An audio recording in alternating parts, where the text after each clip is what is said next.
All right, welcome back, guys, to That's Offside with Juan and Omar.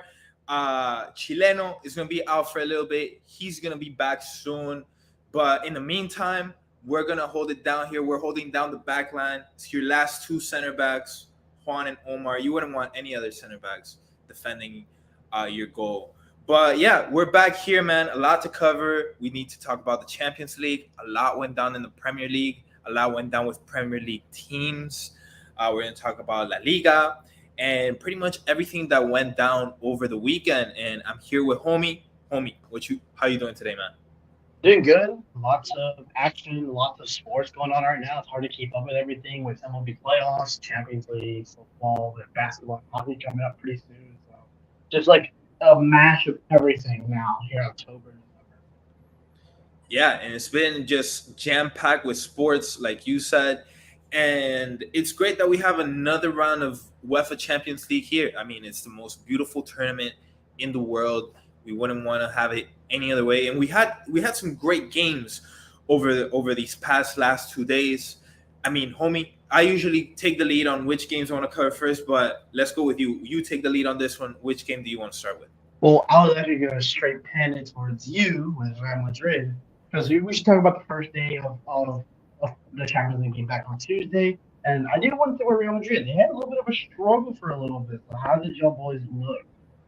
I think it's the same story that we've gone on. What, it's like about a year and a half of Real Madrid pulling the same card, where they're playing pretty bad. They get outplayed. Napoli scored first in the 19th minute with Ostigard, and from there, I mean, it didn't take long for Vinicius to get himself back on the scoreboard, put Real Madrid leveled. But it wasn't before then that, I mean, Real Madrid conceded a cheap penalty. Napoli takes the lead again, and from there, I think we've said this story so many times that I think we sound like a broken record. I mean, Jude Bellingham out of nowhere easily had one of the best plays of the week, pretty much taking on the whole Napoli defense by himself, juking in front of goal, and then finishing in the bottom right corner. What an absolutely beautiful goal. I can't talk that much about the struggles because we scored 3 goals in the end. And I had Vinicius, who, by the way, he's getting much better at finishing. I expected him to be much rustier, especially coming off an injury. He had not played in 3-4 weeks. So he's looking sharp. I'm happy for that. Bellingham is being Bellingham. A lot of pundits, a lot of these analysts, a lot of these experts started talking bad about Jude Bellingham after one bad game. And, you know, in my opinion, that was a complete overreaction because 8 games, man of the matches for Jude Bellingham. The kid is absolutely incredible.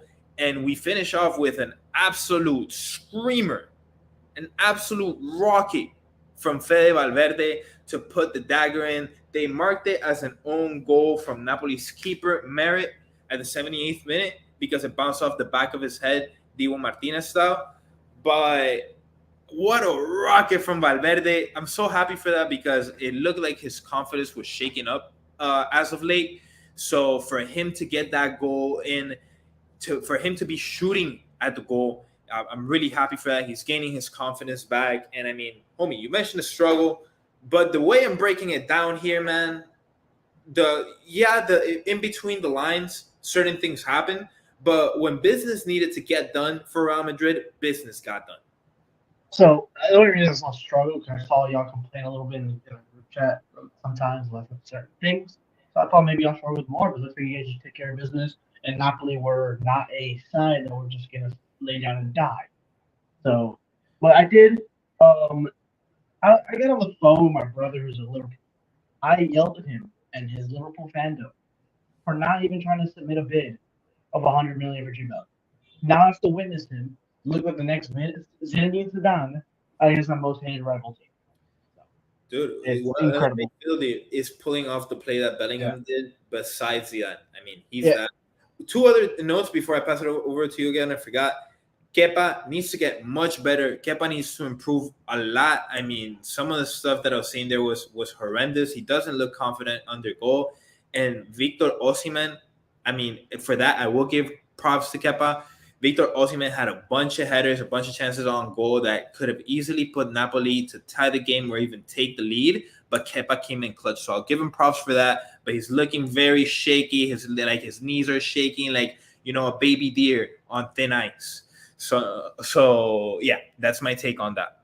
And honestly, as a hater of Real Madrid, as a man who doesn't like Real Madrid, me looking at Farmlove and seeing your entire midfield diamond, all green, high passing, just high performance, great game, and just be able to dominate the midfield. Like I haven't seen a Real Madrid game where they win, where they don't have at least almost all of them almost have an 8.0 in terms of Farmlove, in terms of stats, in terms of how well they play. But football's played on grass, but no matter the stats and the way the football that's being played, both prove how good of midfield is. It's one of the best midfield trios. Whatever you want to name, they technically have 5 midfields out there with Camavinga playing left back, and he's not even good at that position. He still puts in a good performance. Yeah, absolutely incredible there. But I mean, it's just 3 points. We're still in the group stage, so don't want to make too much of a big deal about it. Next up, I mean, you toss it to me. I'm gonna toss it right back to you. So today we had Barcelona versus Porto in what turned out to be a scrappy game. It looked like Barcelona had control, but I mean, what happened, homie? Like you got out of there with a bit of a scare. So the first half we were all over it. And we just couldn't get a finish. Their keeper was really good. Their defense, Pepe was putting on a good performance for Porto. And it was just a tough game. Porto are a great team. I knew playing in Portugal in front of those fans with Conceição as their manager, a very experienced manager. I knew they were going to play very defensive. They played like a 5-3-2 for most of the game, turned into a 4-4-2 midway of the game. And it was just a really, really scrappy game. And then Lewandowski actually picked up a knock on the game, and he had like an ankle injury. He didn't look like himself. So came on Ferran Torres, someone who's last year has been very disappointing, but this year even had a good start to the season. Comes on, scores from a through ball from Gundogan, who got the assist, and it was just a good start. And then after we came out of the break, Porto were all over us. Our defense became sloppy. We were allowing too many easy through balls. Taremi had a few good chances that they should have scored. There's a few controversies. They're saying Kunde should be called for a penalty. I disagree. He just bodied a Porto player, and then he just tripped on himself, so I didn't see it as a penalty. There's another one where it hit the handball at João Cancelo, which was a handball, but then the Porto player actually handled the ball first. So, we got very lucky with that one. But hey, I'm very worried because Ter Stegen, Koundé, and Araujo all played amazing. But we weren't impressive again in front of goals. Like one of those old last year Barca where they would win 1-0, but it wouldn't be like happy win. We would be like, okay, we barely escaped this team. Yep, and I mean, could have easily been a tie, but Romario he's the right midfielder for Porto just made a terrible mistake by losing the ball in a spot of the field where you cannot lose the ball. And from there, he pretty much gave the assist to Barcelona himself. And all Ferran Torres had to do when he wasn't on goal was just put it in the back of the net. So yeah, Barcelona get the 3 points. The way the table's looking right now, Barcelona lead with 6. Porto is in second place with 3, and tied with Shakhtar, who also has 3. But Porto takes the lead because of goal difference. Gavi also got sent off. Oh yeah, on a very stupid foul, by the way. Very stupid. I mean, you can't do that, especially when protecting a 1-0 lead. You don't do that shit. You're hurting the team. By the way, guys, I didn't mention the table when we covered the Real Madrid game, so let's just cover that real quick. Real Madrid lead the group with 6 points. Then it's Napoli with 3. Then Braga with 3, and then Union Berlin last with 0 points. All right. I saw real quick. I saw Jacob. I saw your comment. We'll talk about Man United later because we're gonna be going into just full on what's going on, and we'll go full into depth on Man United. Yeah, stay till the end of the show because Man United is gonna have its own segment separately. Like apart from the champions, apart from the Premier League, Man United is its own segment. So, all right, on to the next game. Let's talk about here Newcastle versus PSG. Another one. I mean, when this group came out, we all knew that these games were going to be thrillers, but I mean, Newcastle just stomping on PSG. I know, homie, you said you're going to take a bit different angle. So I want to talk about the goals really quick before I pass it over to you. Almiron had himself a game. He started off the lead in the 17th minute, scoring. And I want to give a big shout out to Shar in the 90 plus 1 minute. He shoots from outside the box, slips in the process, and still puts it in the top right corner. An absolute beauty of a goal. And I mean, yeah, Newcastle were dominant.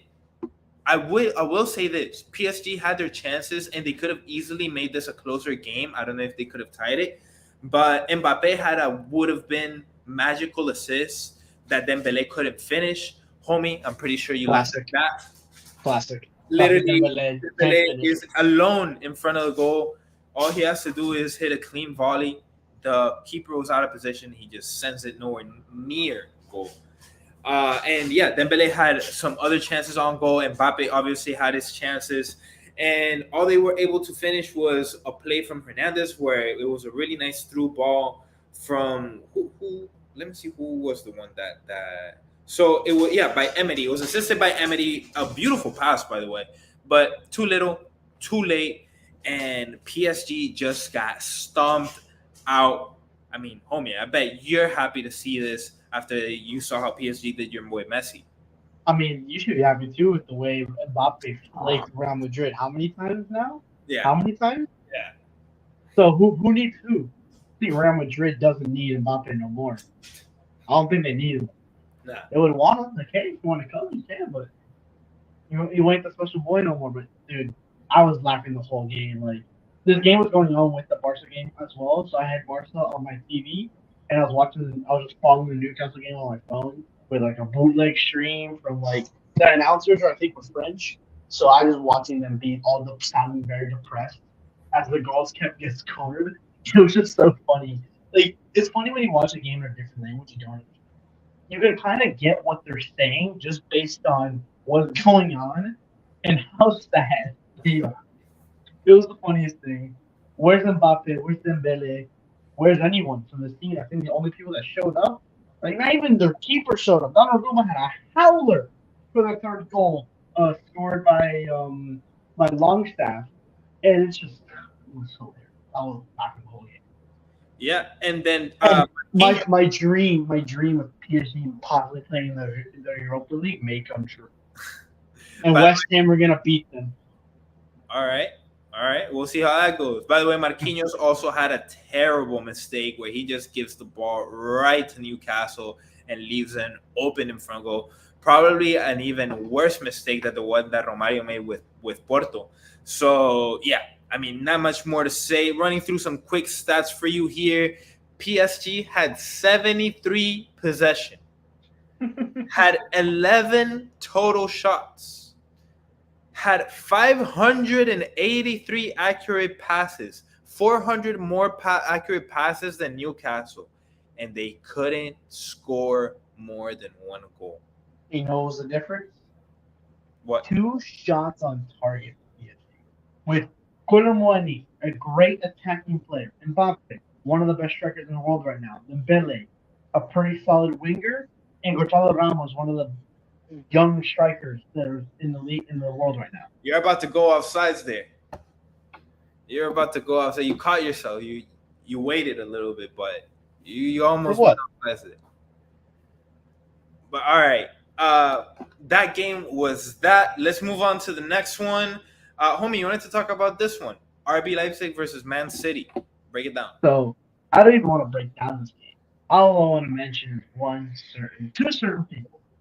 We'll start with the supposed Ballon d'Or candidate next to Messi, Erling Haaland. He hasn't scored in a Champions League game in 5 games. This guy hasn't barely scored in the Premier League without KDB. Guess who enters the game in the 79th minute when it's 1-1? Juli, El Araña, comes in, scores a golazo, top right corner, not even a step into a shot, delivers it beautifully in the top right. And then what happens a couple minutes later in a little bit of an injury time after the 90th minute? Sends it through ball to Jeremy Doku, a goal and an assist in 15 minutes of game time. He's an instant impact player. He's the best striker on the Man City team, and he'll continue being the best playmaker on the team as well. All right, He has, in 9 appearances, I think this season, he has 6 goals and 4 assists. Some of them being a starter and some of them being off the bench. As a mixed player, come on. This guy will be a starting striker for a lot of top teams in the world right now. I'll tell you what, homie. I think he's in the best spot for his career right now because the way Man City and Guardiola is playing him, he's a positionless player. He's not really a striker. He's not really a midfielder. He's not really a winger. But you see him covering all those spots on the pitch. So the way I see it, there's just, I just, all right. Let me take a step back because I was about to say something crazy. I was about to go off sides. But if Julian Alvarez goes to another team, he's gonna get his bag. I think he's still gonna put up good numbers, but I don't think he is what you think he's going to be. Because you see him with limited minutes and you see him with limited usage at Man City, and everybody's thinking, obviously, more minutes and more responsibility. Oh, he's gonna do so much better. But Julian Alvarez right now, he's benefiting off the attention going to Haaland, the attention going to Jeremy Doku, who right now is absolutely killing. I was pissed when he went to Man City. Anybody else could have gotten it. I wanted Chelsea to get it. But like the rich got richer with Jeremy Doku, he's going to be considered one of the top 3 best wingers in the world within the next 2 years. I'll put it to you that way. And I just think that a lot of that pressure gets taken off of Julian, and he's given that flexibility to be a playmaker. To the mistakes aren't as highlighted, and you see much more of his shine come through. So I don't know if you agree with that, but that's just the way I see it. Sometimes If Doku, who just joined the team, is taking sunlight, taking like attention away from him, I think you're mistaken. If it's Doku, I understand your mistakes, Foden, Holland, Bernardo Silva, but Julian Alvarez came in for Bernardo Silva in that game. So he took some of the attention away. He replaced with Bernardo Silva's attention. But look at the players around him. He has Foden, he has Highland, he has Doku. All right, let's say he goes. Name another team right now where if he's the man, all the pressure goes to him. Everybody's looking at him. The other teams are game planning for him. So, in my opinion, if he goes to any other team, like he has to deal with that. It's true, but again, right now I'm showing what he's doing right now. We can't speculate on where he does someone else. So, right? You can't just plug and play anyone. With Man City, they plug and play every single position on the field, homie. You can't tell me that. Tell me one. Besides Kevin De Bruyne, there's been no other player that's been irreplaceable in that team. Irreplaceable? I would say Rodri's irreplaceable. Who? Rodri. Rodri? Right now, yeah. But they were winning before him.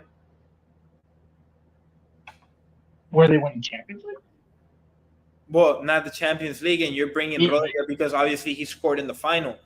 No, but he was the best player of Man City the entire stage. Rodri is not a once-in-a-lifetime player because Casemiro was once in his prime. There's other been defensive midfielders that have been like. I'm not calling Julian a generational talent. I'll put it to you this way: if Haaland leaves tomorrow, Man City would not lose much sleep.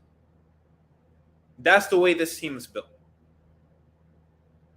He fits the system and he's dominating it. So I'm gonna keep running. He's an Argentinian. He's gonna help us win the 2026 or 2030 World Cup. He has 3 more World Cups in him, and he's gonna keep dominating. I'm gonna keep upping my guys. You can up it your Colombian people too. I saw Davinson Sanchez dominating. I saw him. And we'll talk about him later on too. We'll talk Yeah, about him later at the he Manchester was United segment. He'll be, destroying in the Champions League. but I'm just saying, pump the brakes, homie. Pump the brakes because it's still only it's what today's what October 5th, October 4th, 4th, 5th day on October. Just pump the brakes a little bit. Let's pump the Hey, brakes. I'm not so down because it's Argentina. All right, let's go on to the next game. So we're gonna move over to the Premier League, and then any other game you wanna cover here. Man United versus Galatasaray. That's gonna be towards the end. That's one we're gonna cover separately. But just running through some scores here. Bayern Munich beat Copenhagen 2-1. Arsenal fell to Lens 2-1. We'll briefly cover this one. So I think the main takeaway from this one is that Saka went out hurt. Arteta said it doesn't look good, and there's literally zero more information. Nobody knows anything. So, homie, what? Give us a little rundown here. This guy, he's running into the dirt. He's going to turn into an injury-prone player. We've seen this happen before, where managers keep playing the best players week in, week out, day in, day, 2 days rest, coming off of a weekend game, and they just kill their players, and it's killing their legs, killing their to stay healthy. And it's hard to do that. But with Arsenal, it's weird because they were in advantage. Saka got the first assist of the game for Gabriel Jesus. And then they just fell in the back foot after that. Glenn looked good. And League On's Twitter account, if you saw with their tweet, how about that for Farmers League that day, which was a big win for League On to prove that they aren't just a pushover league. And so Newcastle destroyed PSG, which for all their company. And for if our boy Blizzy is watching, he's an Arsenal fan. I remember a lot of you guys like. I said when this group came out, watch out for PSV and watch out for Lens because those are tough teams, man. Those are tough teams, and they're in this tournament for a reason. Yes, it's only the group stage, but every single team here has the possibility of either coming into your stadium or defending their own home and really pulling off an upset. And it's not really an upset because you're playing with the best of the best.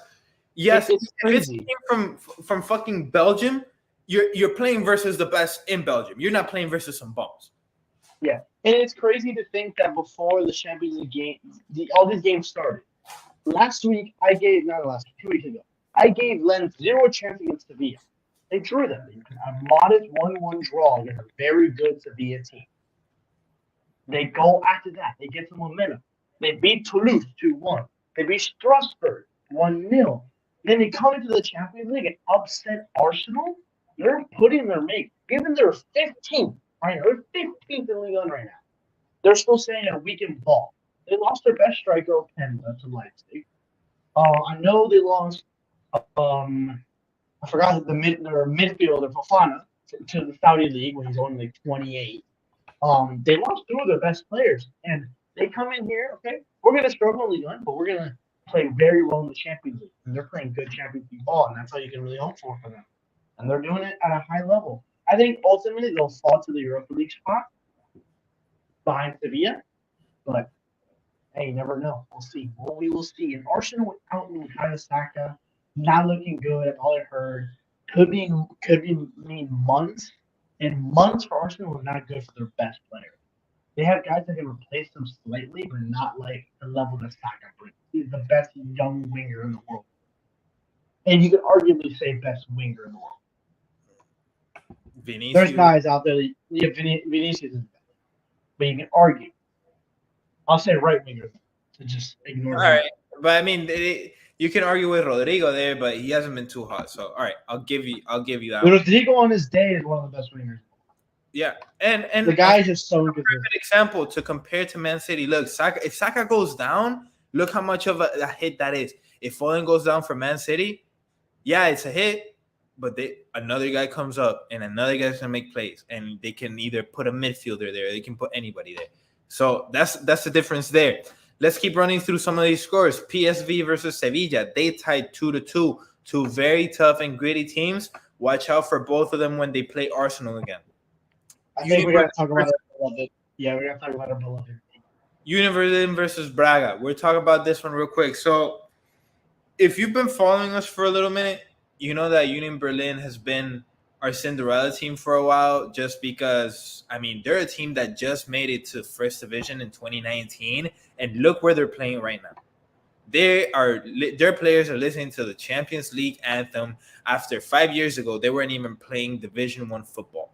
So, I mean, homie, you can take away most of it, but let's bring up how Union Berlin took a lead because of Geraldo Becker scoring in the 30th and 37th minute. They had a 2-0 lead, and then what happened? It just fell apart, man. It's sad. They gave up a goal right before half, and that's the one thing you never want to do. Up 2-0, it's the most hated lead in the history of football. Argentina had a 2-0 lead in the World Cup final. They choked it away. Plenty of teams had 2-0 leads in the world, and they choked it. It's just from 2-0 down, and then Braga just had full momentum coming out of half. Scoring in the 41st minute by Niakate, and after that, it was nothing. Braga were all over them. There was nothing you can do. So in comparison, the first half, Braga had 5 total shots, 3 big chances. They don't control possession very much. Braga was a better team throughout the game, but they just created better chances. In the second half, they just couldn't put shots away. Union Berlin had chances to keep this lead and couldn't not finish off. They had plenty of shots in the second half. They actually fought more on possession in the second half, but could not score for their life. And Braga took chances. They scored 2 goals outside the box. Just shots that should have never happened. You don't see shots all go in from outside the box. They had 2 goals from outside the box, and that's just you can't let that happen at all. You can't. So they just collapsed them. It sucks. So we're big Union Berlin guys. Well, if we go back to our old pod days, we were always big on Union Berlin. We're rooting for them in the Europa League last year, and then they finished top 4 in Bundesliga. We were rooting for them to go win Bundesliga, like just go push, make it a Leicester City type story. Yeah, but it's been the kind of the same story with Union Berlin as of late, kind of the last 2 months of last season and going into this season.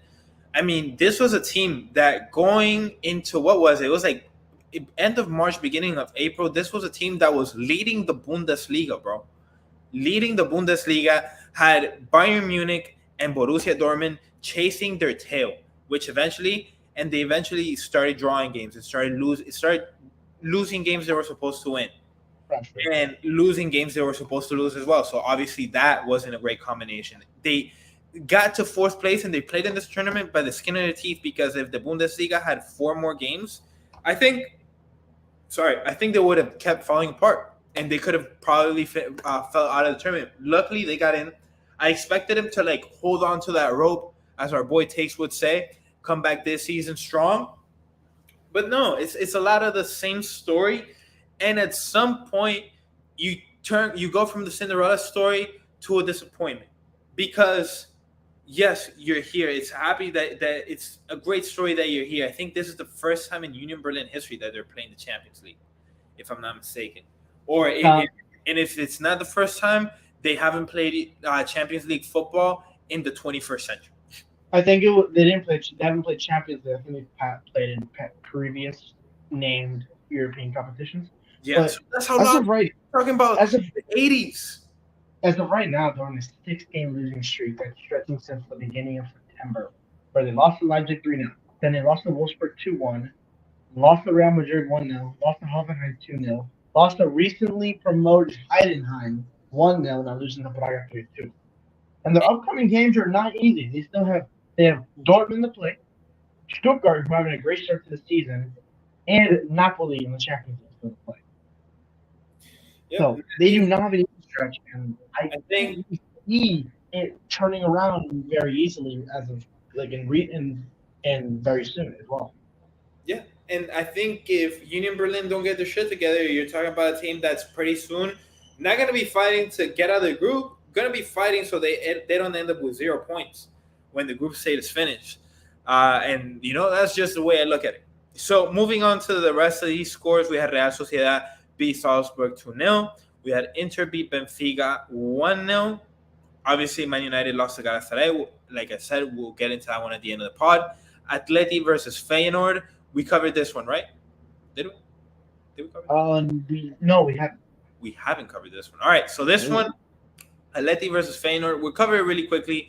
So I remember last few pods, we had one of our viewers complain about the way we were talking about Atletico Madrid. And I think you saw the best of both worlds in this game. Because, listen, Feyenoord, and I said it before this tournament started, Feyenoord is not a team you should be taking lightly. They took the lead in the 7th minute. And from there, when Atleti is down, they play really good ball because they know how to play ball. Obviously, no shit. They're a professional fucking football team. So it only took Morata to the 12th minute. He gets the equalizer. Then Hanko comes back in the 34th minute. Feyenoord takes the lead again. And this was what lost them the game. It wasn't the final goal. So in it's 45 stoppage time of the first half. Literally, I think they had 3 minutes. All 3 minutes play out off a corner. Ball is scrambling. They put up a cross that keeps bouncing in the area. It's bouncing in the area. It finds a foot of an Atletico de Madrid player. Toma. At the back of the net.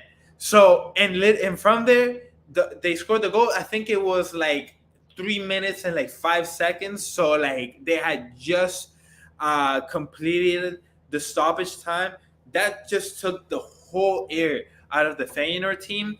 And from there, it was all Atleti in the second half. Morata came through hot right off the locker room goal, 47th minute. And that was a dagger. From there, once Atleti took the lead, for the other 43 minutes of that half, you saw what we hate to see. So Atleti just parked the bus, and he said, "You're not going to get in here." And that's what they did. And they won the game. It's even crazier that the goal that was scored was a bicycle kick from 6 yards out by Antoine Griezmann, who's back into like prime form. Like he might be like, I don't know how old he is, but maybe like 33, 34, I would say. This guy continues to just break the barrier of I'm not going to be washed, never.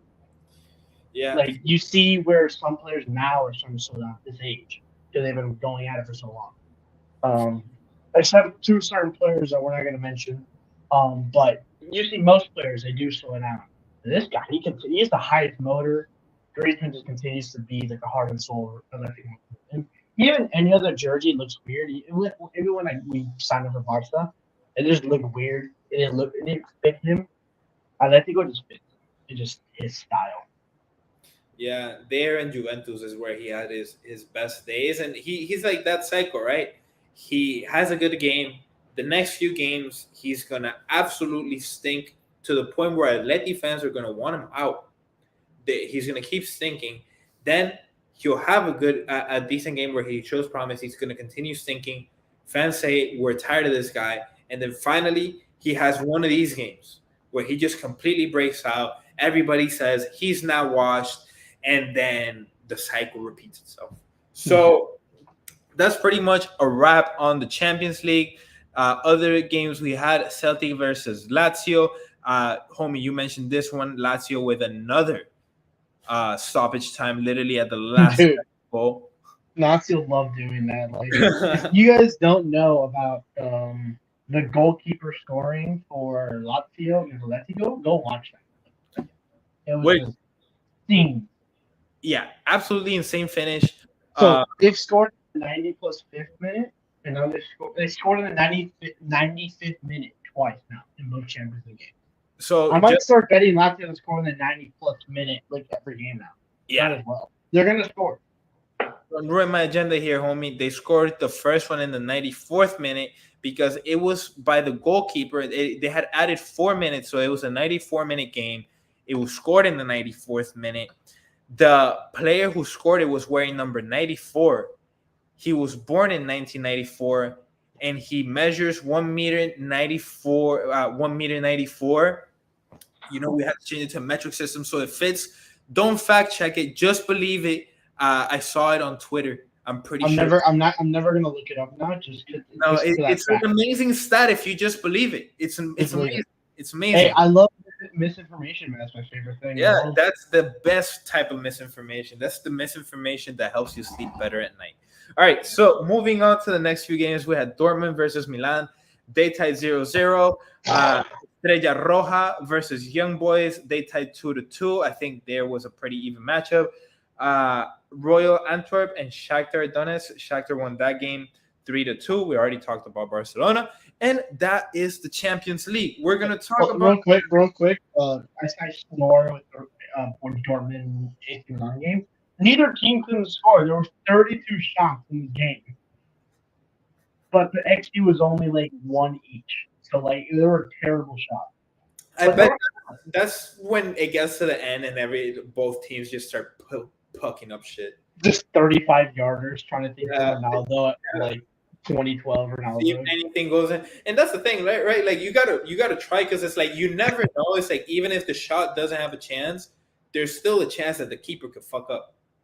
So you always got to think about that. I remember when I used to play, they always used to tell us that there's no such thing as a bad shot on target, because anything could happen. So, all right, that's the Champions League. We're gonna go to the Premier League really quickly. The Premier League, a lot happened in the Premier League, but there's one game in specifically that we have to talk about. Well, 2 games, yeah, but one is more of like a big picture. This one is like just the condensed game. Spurs versus Liverpool. I'ma just screw the game, man. Is this the most outrageous referee performance of all time? And it makes it worse with the video that released. It makes it worse. Dude. Okay, so for people who don't watch football, who don't watch soccer, whatever you want to call it, whoever just doesn't watch it, think about this. Remember when the NFL brought in PI, passing interference reviews, and they were always terrible calls? This is the equivalent of what VAR is, the virtual assistant referee, where they review footage and to see what's going on, what's the incident, and what can be corrected. What happened in this game that Colombian winger Luis Diaz, who is pretty good, was on in behind the defensive Spurs with a through ball from Mohamed Salah. He scores. They goes off celebrating. Called offside. I'm like, cool. We didn't see if he was offside or not. We just knew he was in behind. They check VAR because that's what VAR is for, VAR. And we clearly see, wait, he's onside. As fans, we're looking at this game. Like, he's onside. So it's an account. We're gonna have a game. Rolled offside. Everyone straight onto Twitter. What is this madness? It's rigged. Liverpool just got robbed. Everything. So everyone's complaining about the referees after this game. We move a few days away, and there's a video that comes out of the audio used between the referees in the VAR room, the referees on the pitch, and some of the other staff members that work with the VAR assistant with video, clipping, the technology they use. It clearly shows that they understand that he's offside. The worst thing about it is there's a miscommunication between the head referee on the field and the people in VAR. That is the worst part of the whole thing. Not even just how bad they are at their job. Too bad they can't say, wait, you're wrong, it's a goal. Oh, wait, it's a goal, it's a goal. That's all they have to say. All they say is that they confirm the call. That's it. And they didn't understand that the call on the field was offside. Incredible incompetence. I can't even fathom that I've seen bad refereeing in American sports enough. And I feel bad for the center referee, the head referee, because he's counting on the VAR to pretty much like be his eyes. You know what I'm saying? Like in this one, like obviously you gotta be pissed at everybody, but it's like the main blame is going to the guy in center field. Like he's getting most of the blame. And in my opinion, this is all on the VAR, because I feel like the wording is weird, and he got tricked into calling something he wasn't supposed to call.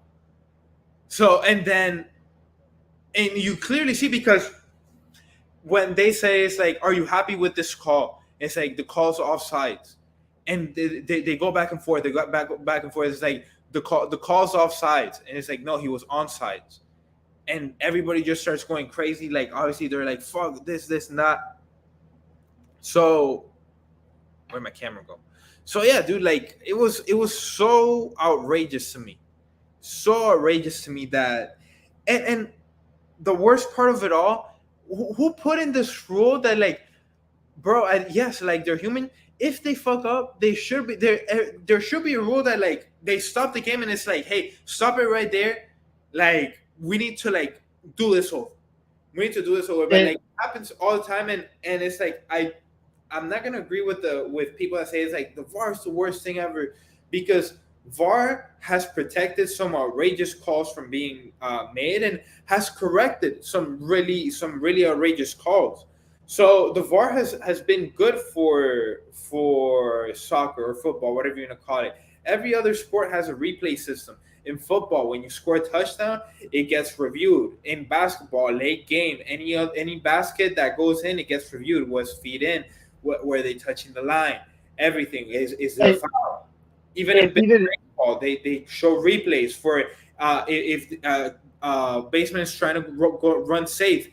They go, it's a very bang bang play. Was he safe? Was he out? It's in every sport. So I'm not gonna say get rid of the VAR, but it's like, bro, if they made that mistake, they could have easily, timeout, or when the ball goes out, we need to change the call. We made the wrong call. We're gonna change it. Boom, goals allowed. They add what, another 1-2 minutes for, like, that little fuck up. Everything is forgiven.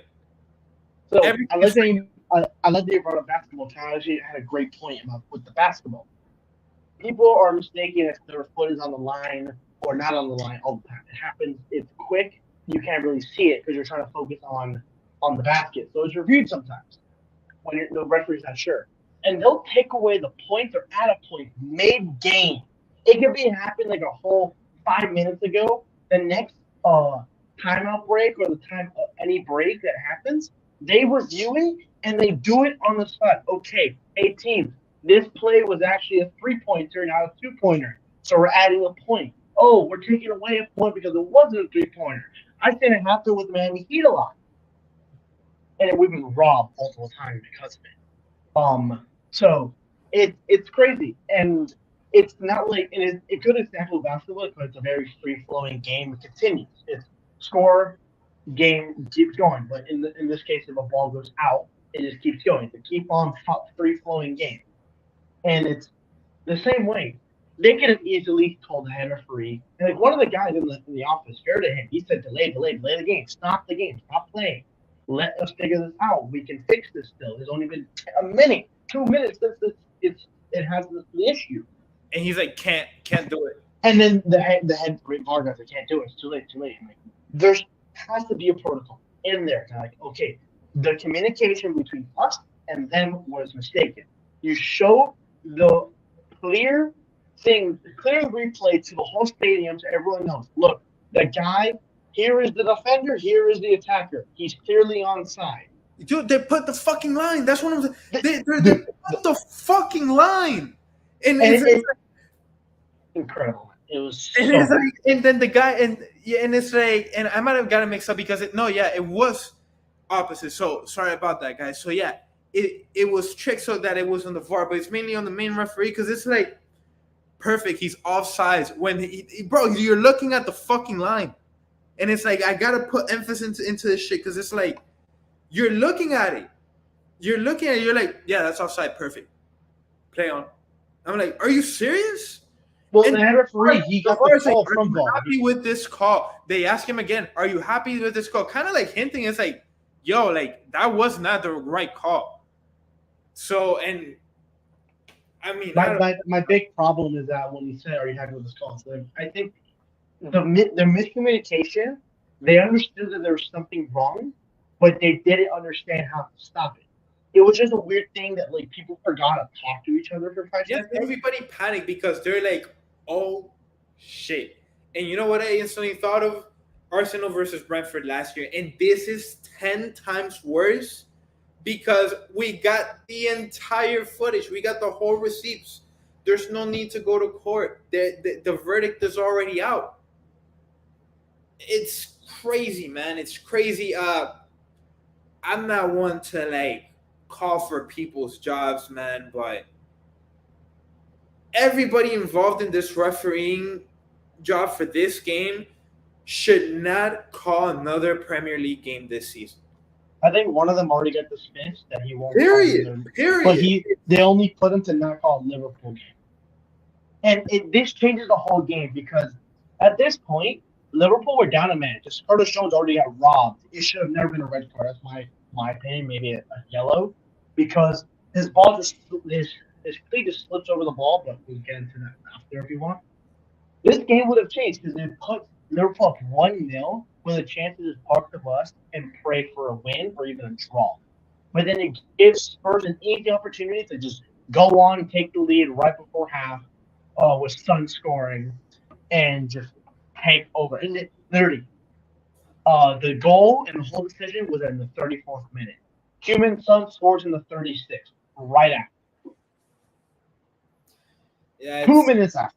it was bad, man. And we saw some bad refereeing last year, and it's like it's getting worse. It's getting worse. It's supposed to. You would think all the people get all these scandals would help tighten things up, and it's just getting worse. So, I mean, I guess if you want to look at the positive, the only positive of this is that we're only still like 8 weeks in. So it's like if we were 30, 32 weeks in, Liverpool's fighting for a spot, man. Oh my goodness, like this would have been global news. But the only positive of that is like, hey, like, you know, we can. There's still Liverpool can pretty much fix other people's mistakes, which shouldn't be the case. But that right now, that's the only option they have. So it's like, that's the best. It's like the best they can make of it because I don't know if being early in the season or not is even good. It's a bad thing, but this thing is happening. I don't think you can spin on this as a positive at all. I see that you're trying. It's just I don't think there's a way. And it's not just it's the worst thing because some sports have the same issue where you know the name of a referee because how bad and how horrific they are.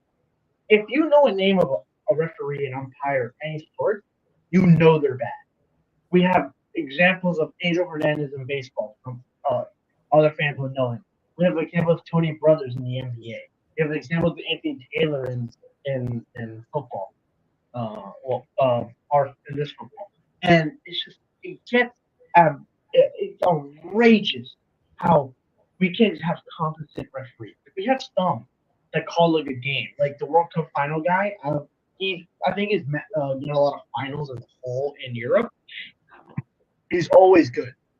I've never seen like a bad decision by him. And he always gets it at least fairly, and if not, he always checks the ball very accurately.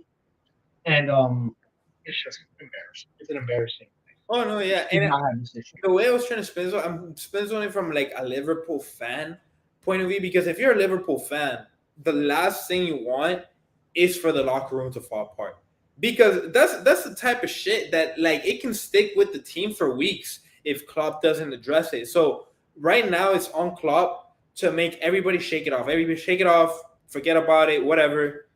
Big deal. It happened. Move on. Like that has to be the mentality because if Liverpool comes even with a little smudge of thinking about what happened this last Saturday, I'm sorry, this next upcoming week, they're in big trouble. They're in big trouble, and this is a team that's going to be fighting for the Premier League title. So the way I see those 3 drop points are huge. huge, of course, huge, but Club can get those 3 points turn into 6, turn into 9, turn into 12 lost points.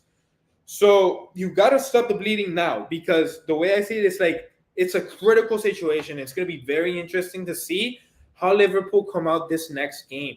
It's a critical game. It's very important for Liverpool to come out firing this game, because if Liverpool lose, homie, this upcoming weekend, they could be in trouble. They could be in trouble because if they're not mentally right, at that point it's on club, and it can be unfair. People say it's like, oh no, but still the referees gotta be held accountable. Dude, it is what it is. Like, these games are gonna keep getting played, so club has to get the team together. Yeah, I think whether it's fair, whether it's not fair, however you want to slice it, however you want to dice it, they gotta get their shit right. That's it. All I'm gonna say, I feel bad for Union St. Louis. I feel bad. They are absolutely. Liverpool team is pissed, and they're gonna take it out on someone. It is gonna be Union St. Louis or Brighton on the next weekend. Yeah. So be on the lookout. Be on the lookout. They could. It's even crazier that if they get a win out of this game against Tottenham, they were top of the league. They would be top of the league right now over Man City. Yeah, I don't think they would have won, but I think it would have definitely been. I think it would have finished like a draw. It would have finished 1-1. Which is a very common occasion between these two games. All right, the time a lot of you have been waiting for. The segment. So, what's going on in Manchester? More specifically, what's going on in Manchester United? And I have to ask the question at this point in time. Is Eric Ten fraud? And I have to put emphasis in the fraud, the worst coach in English football right now? I think there's a debate for it. There's definitely a debate. Right now, Manchester United are in such a bad streak. They lost versus Galatasaray. They lost at home versus Galatasaray. And I have to put emphasis because you're like, why are you saying they lost at home? Because at one point in time, not very long ago, winning at Old Trafford was a rarity. It was an honor. It was something you would remember for the rest of your life. But now Crystal Palace won at Old Trafford. You know who else won at Old Trafford? Brighton won at Old Trafford, and they beat Man United so bad. They knew they were going to beat Man United so bad that they put cameras behind Onana so that the social team could ridicule the team after they just beat Man U to a pulp. And they lost to Arsenal. They lost to Spurs. This is a team that still, to this day, has more club statements than goals in 2023. That's crazy. And dude, and we can answer this guy's question now, Jacob. I don't know if you're still in here, but do you think Anthony should be stoned to death after another game? He's not even your best winger on the scene, on your right winger. You have Jadon Sancho, who did nothing wrong. Like this, Man United. This is what happens when you disgrace the second best player in history. This is what happens.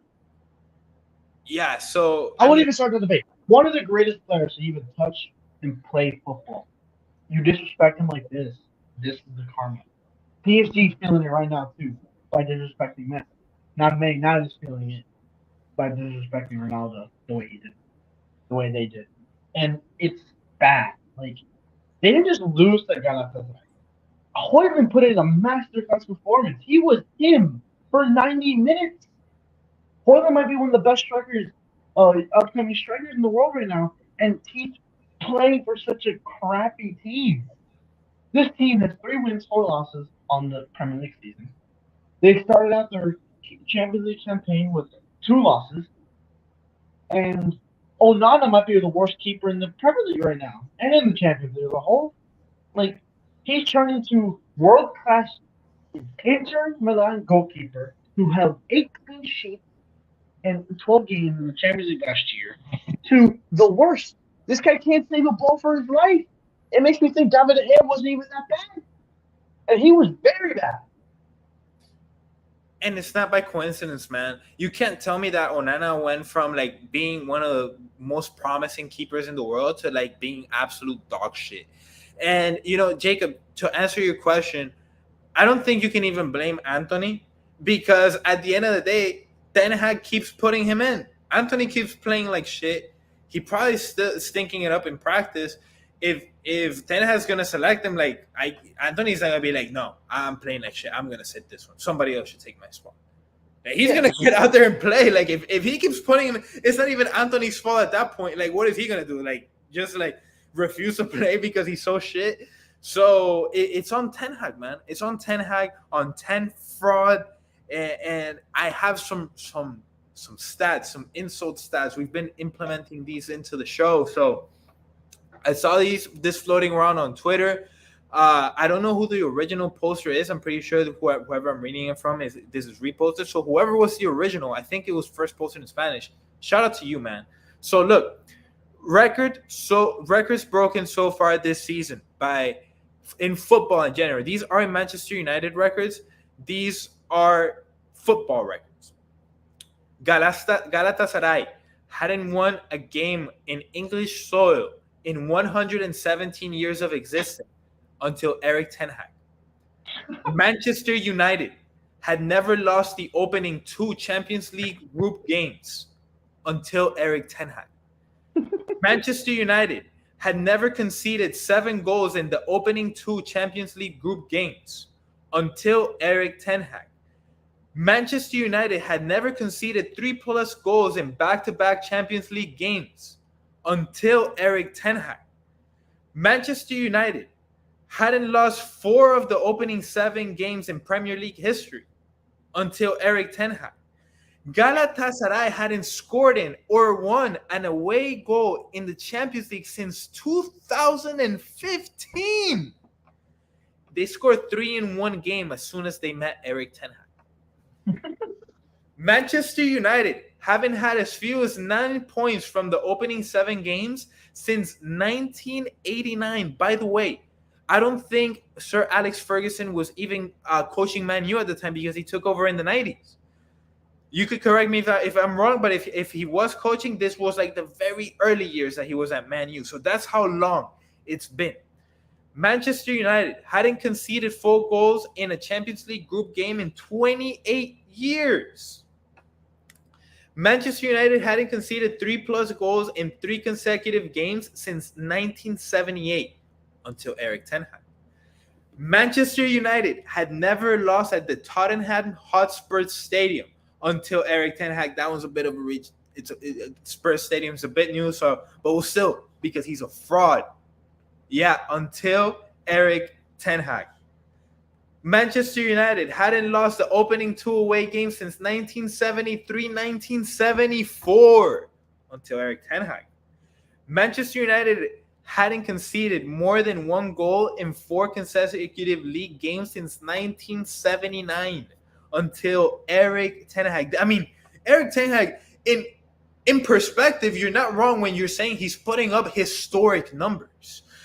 Manchester United had never conceded 23 shots in 1 game at Old Trafford in Premier League history until Erik ten Hag. And last but not least, Brighton had never won twice in a row at Old Trafford until Erik ten Hag, who, when he started in Manchester United and after he sent Ronaldo to Saudi Arabia, said about Man City and Liverpool, I admire them both, Man City and Liverpool. They play fantastic football, but eras come to an end.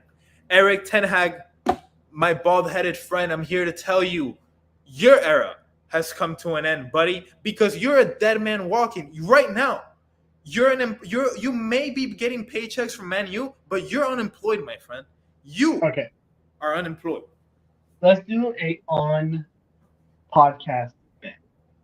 We're early October, and now it's October 4th. Let's do that. We'll cut it halfway. November, how many days are in November? 30? 30 days? November 15th. Over, under, when does he get back? From November 15th to the end of 2023 or before November 15th? I say he gets sacked before November 15th because I think Man United might win 1 game max. One game max. But just to reference the game to have in October. Brentford at home. Sheffield United on the road. Copenhagen in the Champions League. at home. They play Man City at home. Newcastle in the EFL Cup at home. Fulham away. Copenhagen away. Luton Town at home is the road to November 15th. So, and this is the thing, right? A lot of people might look at that and it's like they're playing at home, they're playing weaker teams. This could be the chance for them to get their shit right. Dude, it should be that, but you know what it could also end up being? It could end up being one of the most embarrassing runs in Man U history, because do you know how many games in a row at home that is? Can you imagine if they start losing those games?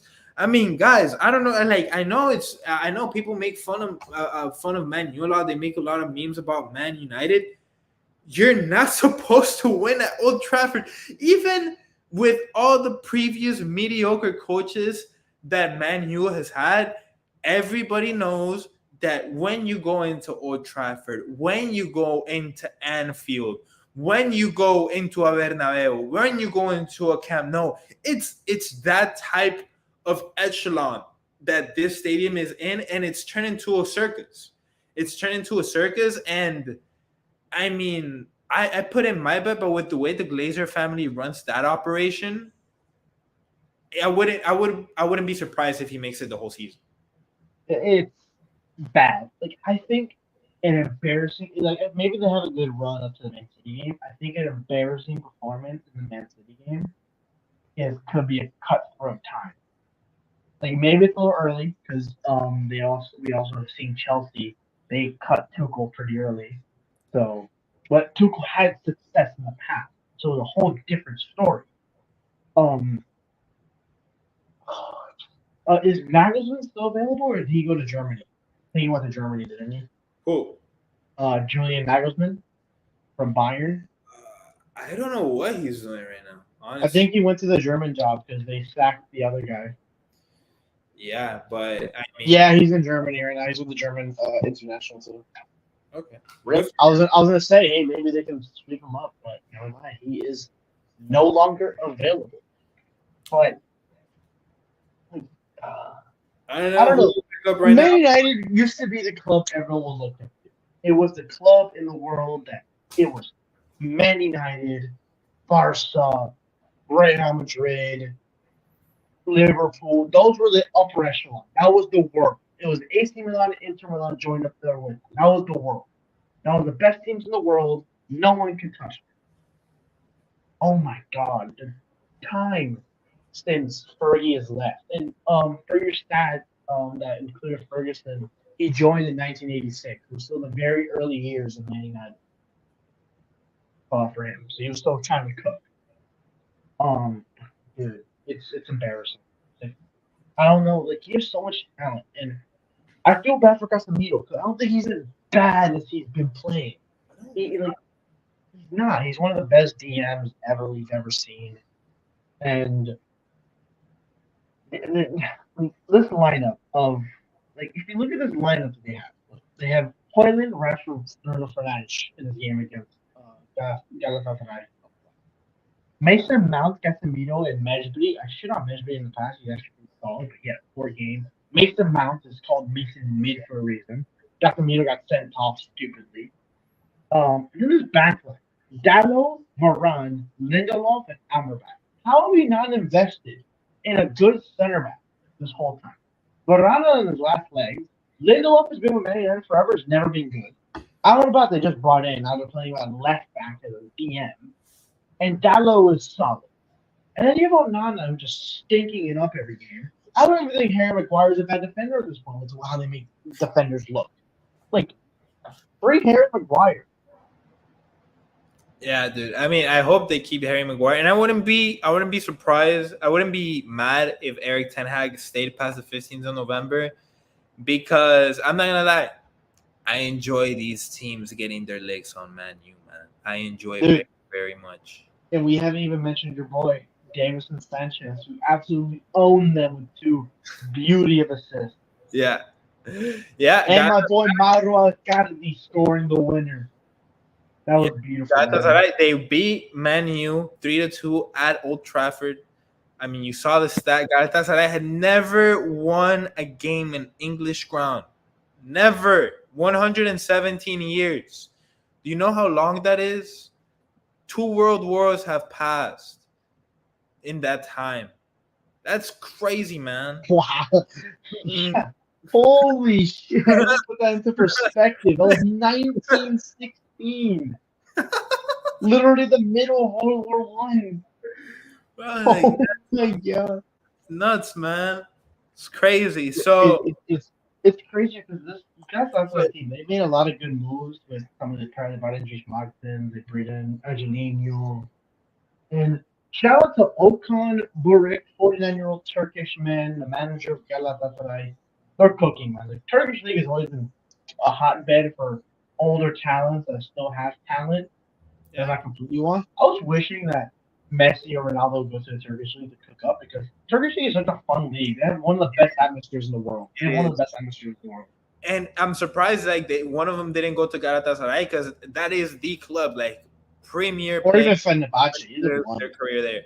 So and you're still playing. You're playing and you're playing easier football, in entre comillas easier because it's no such thing as easy in the pros, and you're still playing UCL. So yeah, kind of saddened that never happened. But hey, it is what it is. We've gone a little bit overboard here.